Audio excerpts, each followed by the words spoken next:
Bienvenidos a una nueva clase del curso de Tornel. En el capítulo de hoy vamos a ver uno de los materiales más utilizados en la labor diaria en nuestro oficio de metalúrgicos. Estamos hablando del acero.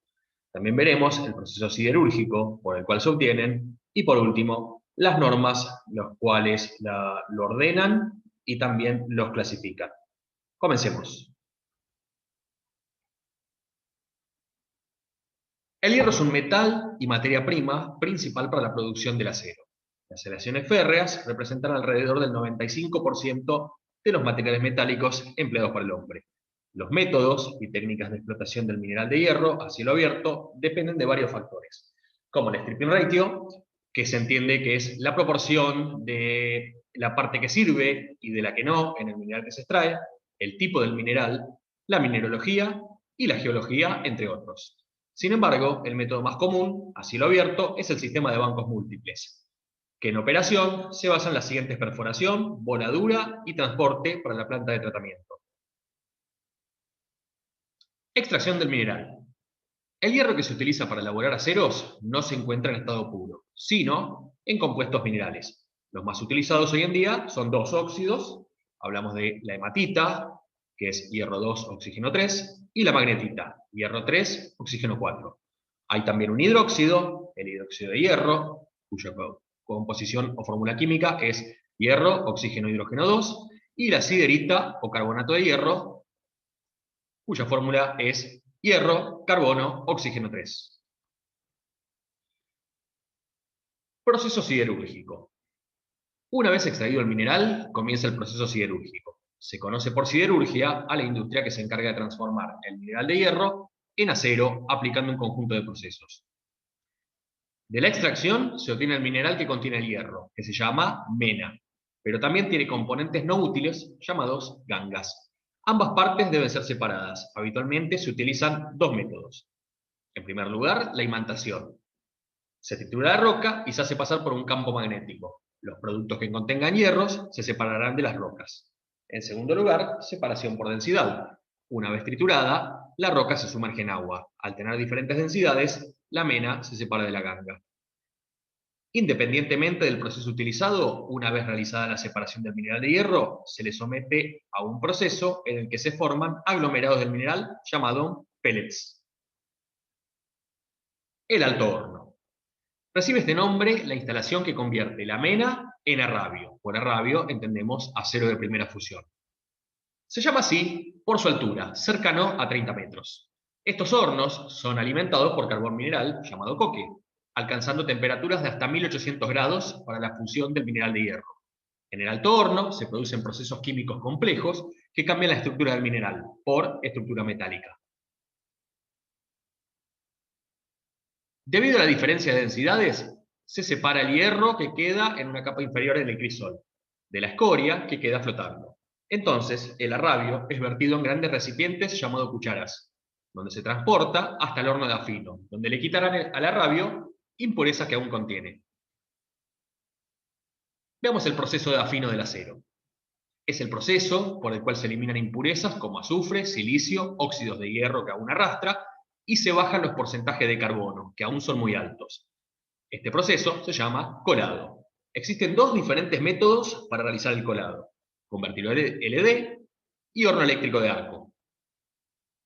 Veamos el convertidor LD. Este sistema está formado por una olla de acero recubierta en su interior con material refractario, en la que se deposita el arrabio a tratar. A través de una lanza, situada en la parte superior, se inyecta oxígeno al recipiente. Debido a las altas temperaturas de trabajo, la lanza se enfría continuamente a través de serpentines de agua interiores para evitar que se funda. La carga y descarga de la olla se hacen por la parte superior, por lo que la olla está montada en ejes rotatorios que permiten su volcado. Normalmente, el chorro de oxígeno contiene polvo de piedra caliza, que sirve para eliminar impurezas, entre las que se destaca el fósforo. Una vez obtenido el acero afinado, se le pueden añadir los elementos que formarán las distintas ferroaleaciones, o bien hacerlo más tarde cuando el acero afinado sea vertido en la cuchara. Veamos ahora el horno eléctrico de arco. En estos hornos, el calor aportado procede de un arco eléctrico que se hace saltar entre unos electrodos de grafito y la superficie del metal con que se carga el horno. La resistencia del metal al flujo de corriente genera calor, que junto con el producido por el arco eléctrico funde el metal con rapidez. Las condiciones de afinado pueden ser estrictamente reguladas. Los hornos eléctricos se emplean para producir acero inoxidable y aceros aleados de extraordinaria calidad, que deben ser fabricados según especificaciones muy exigentes. El afinado se produce en una cámara hermética, donde los parámetros que intervienen en el proceso son controlados rigurosamente con dispositivos automáticos. En las primeras fases de este proceso de refinado se inyecta oxígeno de alta pureza a través de una lanza, lo que aumenta la temperatura del horno y disminuye el tiempo necesario para producir el acero. La cantidad de oxígeno inyectada se puede regular con precisión, lo que evita oxidaciones no deseadas. También se añaden otros materiales como pequeñas cantidades de mineral de hierro y fundente, para contribuir a eliminar el carbono y otras impurezas. Los elementos adicionales para la aleación se introducen con la carga o después cuando se vierte a la cuchara en el acero afinado. Colada. Una vez afinado, el acero se vierte sobre una cuchara recubierta de material refractario. Llega ahora el momento de transformar el producto obtenido y que todavía está fundido en láminas o piezas de acero sólido a partir de las cuales poder fabricar los objetos que sea necesario. Este proceso recibe el nombre de colada y puede hacerse de dos formas, convencional o continua. Veamos la colada convencional. Es el sistema clásico o antiguo. En este sistema se procede al volcado manual o con ayuda mecánica sobre las lingoteras, que le darán forma al acero elaborado, muchas veces llamados tochos. Colada continua. Cuando se requiere un material de sección constante y en grandes cantidades, se puede utilizar el método de la colada continua.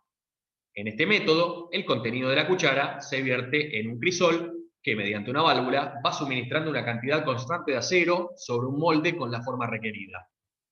Por gravedad, el material fundido pasa por el molde mediante un sistema de refrigeración por agua. A medida que el acero se va alejando del punto de vertido, se va convirtiendo en un material pastoso, que adquiere la forma del molde. Posteriormente, el material es conformado, al hacerlo pasar por una serie de rodillos que al mismo tiempo lo arrastran hacia la parte exterior del sistema. Una vez conformado el material con la forma necesaria y con la longitud adecuada, el material se corta y almacena.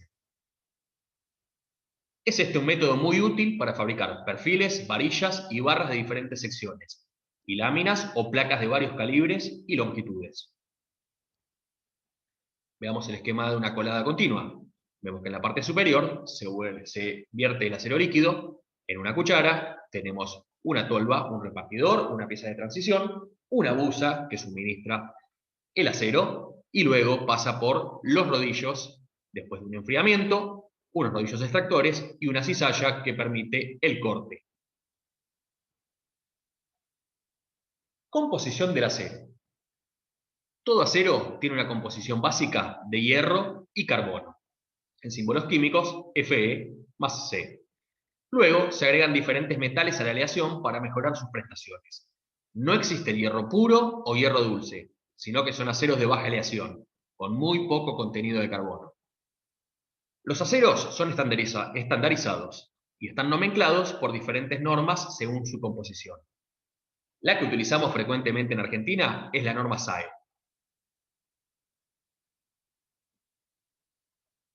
Veamos la norma SAE.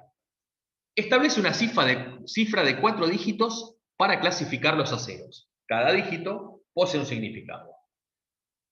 Vemos que el primer dígito es el grupo familia y nos va a hablar de la aleación principal. El segundo dígito es el porcentaje de la aleación principal. Y los últimos 2 dígitos indican el porcentaje de carbono, pero expresado como décimas y centésimas. Veamos los principales grupos o familias de aceros al carbono. Tenemos la serie 1, que son los aceros ordinarios, le llamamos así, porque mayoritariamente es hierro y carbono puro. Tenemos la serie 2, aceros al níquel, la serie 4, aceros al molibdeno, La serie 5, aceros al cromo. La serie 6, aceros al cromo y vanadio. La serie 7, aceros al cromo y tungsteno. La serie 8, cromo, níquel, molibdeno. La 9, al silicio. Y también tenemos algunos con mayor contenido de níquel, cromo y molibdeno. Hablemos de los aceros inoxidables. Se considera que un acero es inoxidable cuando su contenido de carbono oscila a partir de 10 a 12%. Por otro lado, la norma ISI los especifica utilizando tres números. Existen tres grupos de aceros inoxidables conforme al procedimiento de elaboración. En primera instancia, los inoxidables martensíticos se caracterizan por ser templables. Vamos a tener nomenclados como IC serie 400, que son los de base en cromo y tienen un medio a un alto contenido de carbono, y la serie 5 de base de cromo tiene molibdeno y bajo contenido de carbono. Por otra parte, tenemos los inoxidables ferríticos, cuya característica principal es que son magnéticos, y tenés serie IC400. Y por último, tenemos los inoxidables austeníticos, que su característica es que no son magnéticos. Los más conocidos es la serie IC300. Por ejemplo, IC302, IC304, que se usa en gastronomía, IC308, IC316 y IC316L, muy conocido como acero quirúrgico. Veamos el procedimiento de laminado. Una vez que el acero terminó el proceso de afino, es necesario dar diversas geometrías y dimensiones para su posterior uso. Para ello se utiliza el procedimiento de laminado en caliente. Consiste en deformar paulatinamente el material que se encuentra caliente y en un estado pastoso, forzando su paso a presión por una serie de rodillos que lo deformarán adoptando una nueva forma geométrica. Estos materiales que conseguimos comercialmente los enlistamos dentro de la categoría semi-elaborados. Veamos las características de los aceros laminados. Tienen bajo costo de elaboración, hay diversidad de geometrías, dimensiones y compuestos. Las tolerancias de fabricación son vastas, pueden presentar deformaciones, tales como en materiales cilíndricos ovalizaciones, poseen cáscara generada por oxidación térmica, los reconocemos por su color grisáceo, requieren normalizado posterior para quitar las tensiones adquiridas durante el proceso de laminado, y en piezas de precisión es necesario mecanizarlos íntegramente.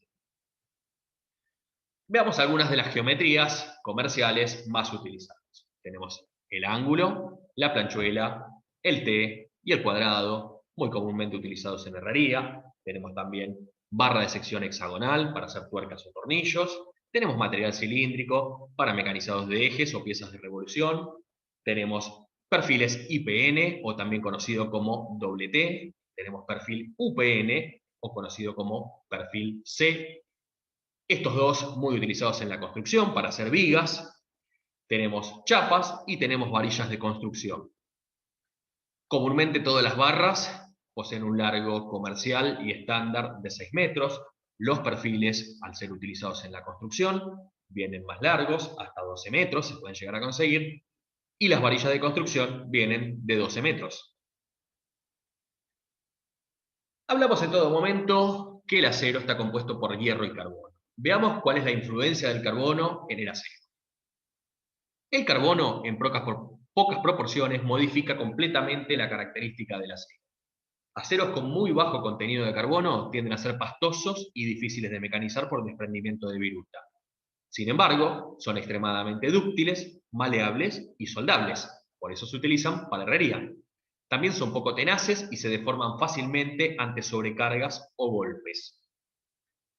Al aumentar el contenido de carbono, el acero mejora sus propiedades mecánicas, incrementando la tenacidad y la dureza natural. También mejora su maquinabilidad, pero disminuye su soldabilidad, maleabilidad y ductilidad. A partir de cierto porcentaje de carbono, pueden ser endurecidos por procedimiento de temple. Aceros con abundante contenido de carbono tienden a ser frágiles y de difícil maquinado, ya que rechazan ser penetrados por una herramienta de corte debido a su extrema dureza. Además de ser templados con extremo cuidado, porque la contracción violenta, al ser enfriados rápidamente, pueden provocar fisuras y roturas. Los aceros con mucho contenido de carbono son ideales para piezas que deben evitarse el desgaste. Veamos una clasificación de los aceros en función de su contenido de carbono. Los aceros con bajo contenido de carbono son los que contienen menos de 0,25% en su composición. Su microestructura, ferrita más perlita. Son fácil mecanizado, soldables y baratos. Utilidad de fabricación de vigas, carrocerías de automóviles, edificios, puentes, herrería en general. Relativamente blandos y poco resistentes ante esfuerzos mecánicos, muy dúctiles y elásticos. Se pueden soldar fácilmente, no adquieren dureza significativa por temple y, por ejemplo, comercialmente utilizamos el SAE 1010, SAE 1020 o SAE 8620. Aceros con un contenido medio de carbono son los que contienen entre un 0,25 y un 0,60% de carbono. Pueden ser tratados térmicamente mediante austenización, temple y revenido para mejorar las propiedades mecánicas. La utilidad que le damos: fabricar cinceles, martillos, cigüeñales, pernos, piezas sometidas a esfuerzos mecánicos en general. Más resistentes y duros que los aceros con bajo contenido de carbono. Menos dúctiles y maleables que los aceros con bajo contenido de carbono. Se deben soldar con precaución. Es muy común tener que recoser la pieza que ha sido soldada para evitar durezas no deseadas. Por ejemplo, SAE 1040, SAE 1045, SAE 4140 o SAE 4340 son aceros muy utilizados en la industria. Aceros con un alto contenido de carbono. Generalmente contienen entre un 0,60 a 1,4% de carbono. Casi siempre se utilizan con tratamientos de templado y revenido, que lo hacen muy resistente al desgaste y capaces de adquirir la forma de herramienta de corte. Son más duros y resistentes, y menos dúctiles que los otros aceros al carbono. Utilidad: cuchillos, brocas para cemento, herramientas de torno, resortes, muelles, disco de frenos. Son muy difíciles de soldar, y el temple debe ser lento y controlado, pues adquieren durezas extremas. Son extremadamente frágiles, pueden explotar con un golpe. Ejemplo, SAE 1070 o SAE 1090. Veamos la influencia de otros metales en la aleación del acero. El aluminio, empleado en pequeñas cantidades, actúa como un desoxidante para el acero fundido y produce un acero de grano fino. El boro aumenta la templabilidad. Entendemos la profundidad a la cual el acero puede ser endurecido. El cromo aumenta la profundidad del endurecimiento también y mejora la resistencia al desgaste y sobre todo a la corrosión.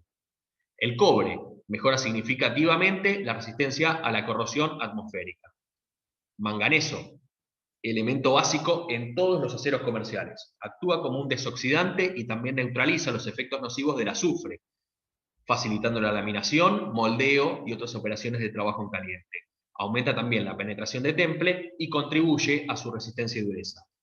El molibdeno, mediante el aumento de la penetración del temple, mejora las propiedades del tratamiento térmico. Aumenta también la dureza y resistencia a altas temperaturas. El níquel mejora las propiedades del tratamiento térmico, reduciendo la temperatura de endurecimiento y distorsión al ser templado. Al emplearse conjuntamente con el cromo, aumenta la dureza y la resistencia al desgaste. Silicio. Se emplea como desoxidante y actúa como endurecedor en el acero de aleación.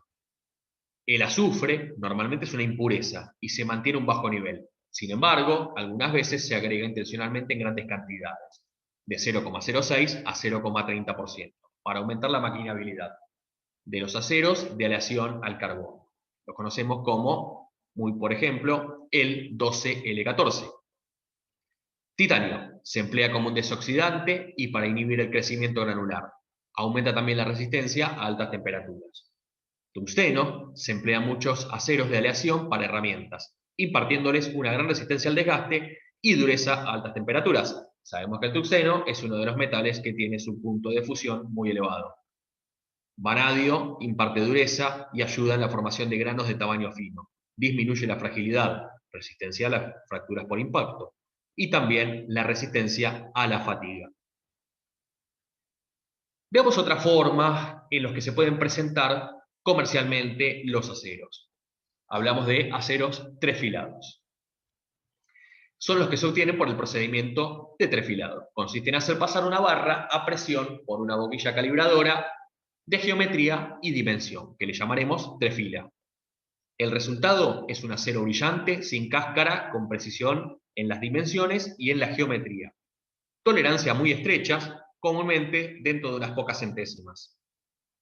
Muy buena terminación superficial, observándolas en detalle, solo pueden tener algunas rayas y solo perceptibles a la vista, producto del contacto con la trefila. Las presentaciones son más acotadas que los laminados. Se reduce principalmente a materiales cilíndricos, aunque también los hay cuadrados y hexagonales. Es posible encontrar trefilados con medidas nominales en milímetros y en pulgadas. Es usual utilizar estos materiales para fabricar ejes, aprovechando su superficie cilíndrica y constante sin tener que mecanizarla. Muy bien amigos, esto ha sido todo. Gracias por haber presenciado la clase y nos vemos en el próximo tutorial. Gracias a todos.